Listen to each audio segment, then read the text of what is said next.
Reverse eye. All right, everyone, you're watching the Green Dream Project. Jim here. And Jessica. We're going to talk a little bit about country living. Some of the cons, maybe some of the pros.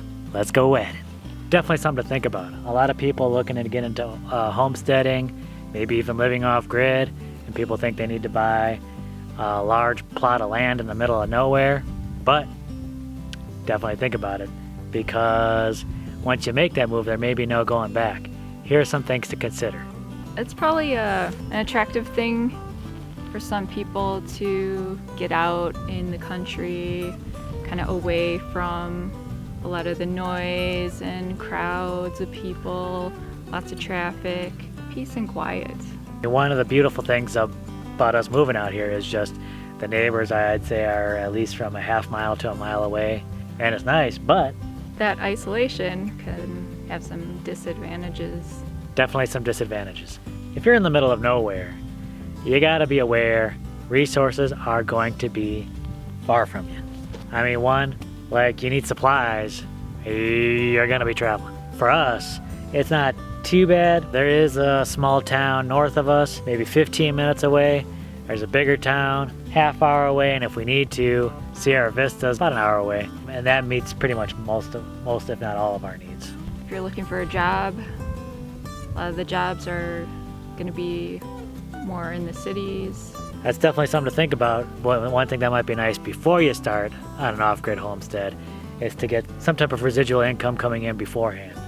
Maybe start a business, start some type of online venture. That way, you're not in the country necessarily having to look for a job. Sure, you already have some sort of resources.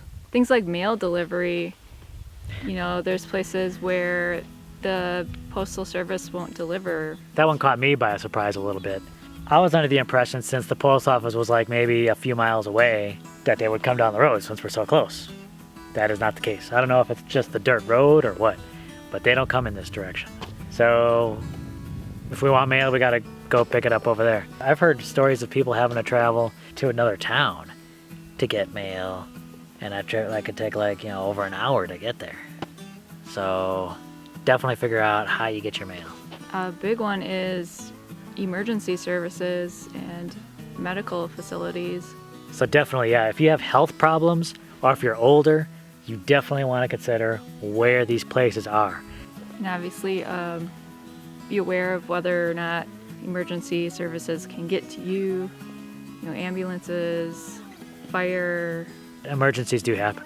Be prepared in case of any eventuality. And be aware, probably going to be further away from family, friends, neighbors, and other people maybe in your support network. So just other people that might be able to help you out. It makes it a little more difficult. Definitely something to consider. Another thing about living in the country, it's a dirty place. Say what? There's dirt, mud. Here there's a lot of dust. Anyone else living in the country, give me a heck yeah. You know what we're talking about, man. Yeah, dust and dirt is everywhere. If you want an immaculate home, clothes, body, car, you're going to be cleaning nonstop. If dirt bothers you, definitely think about that. I used to think I got dirty until we moved and started working out here. And my clothes literally are caked sometime in dust and dirt. And it's just, you just can't avoid getting that everywhere. Unless it's naked time again. Isn't that worse? It's not on your clothes, but it's Not on other places you might not want it. No naked time, I promised. I lost my train of thought. That's what happens when you mention naked time.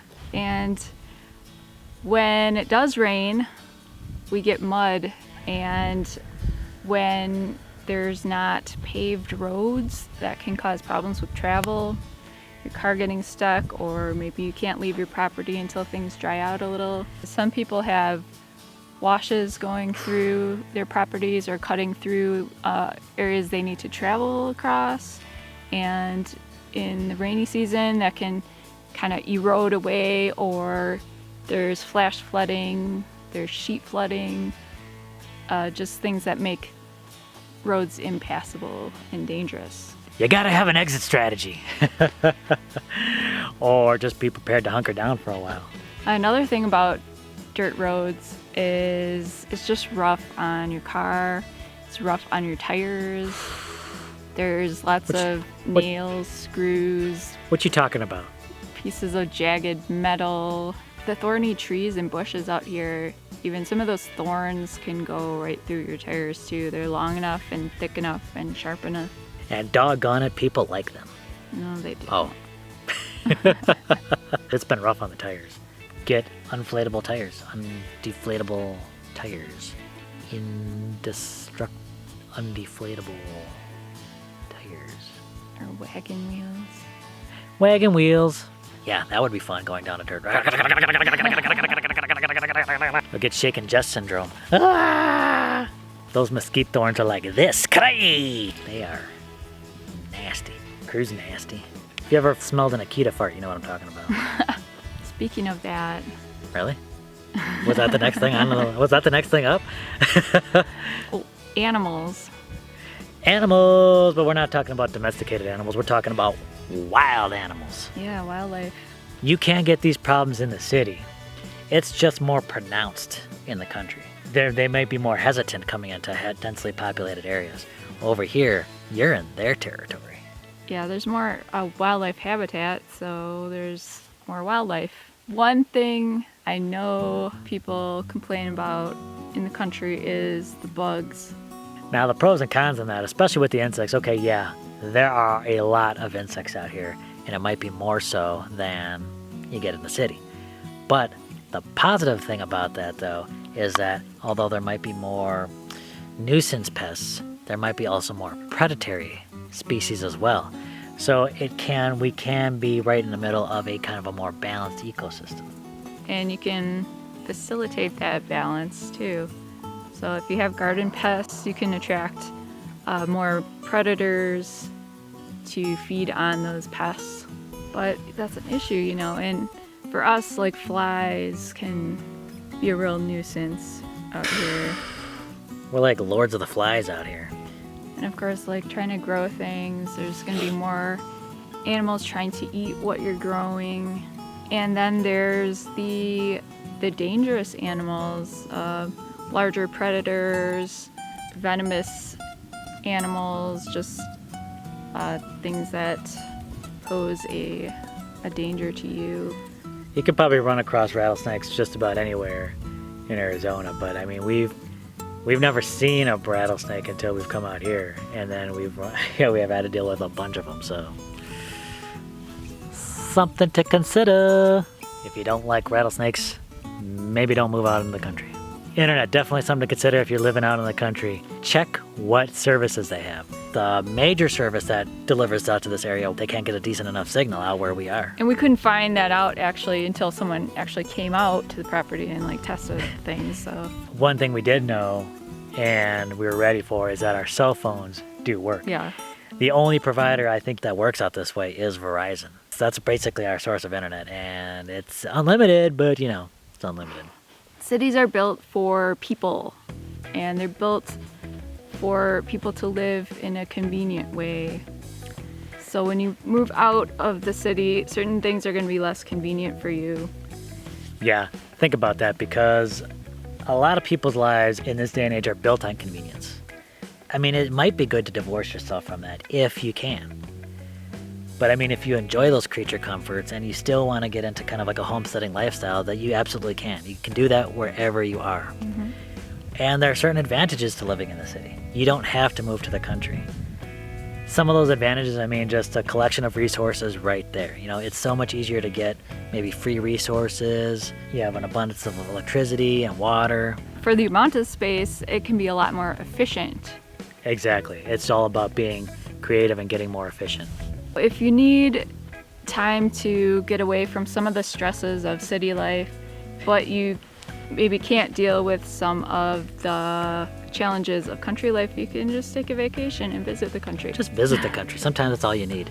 Because you don't want to move out there and you're trying to turn the country into what you had in the city, and you end up scaring away the wildlife or killing the things you don't like and trying to pave everything and making a lot more work for yourself, and just you end up losing some of the benefits of country life.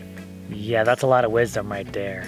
Yeah, because country life isn't for everyone, and it's okay.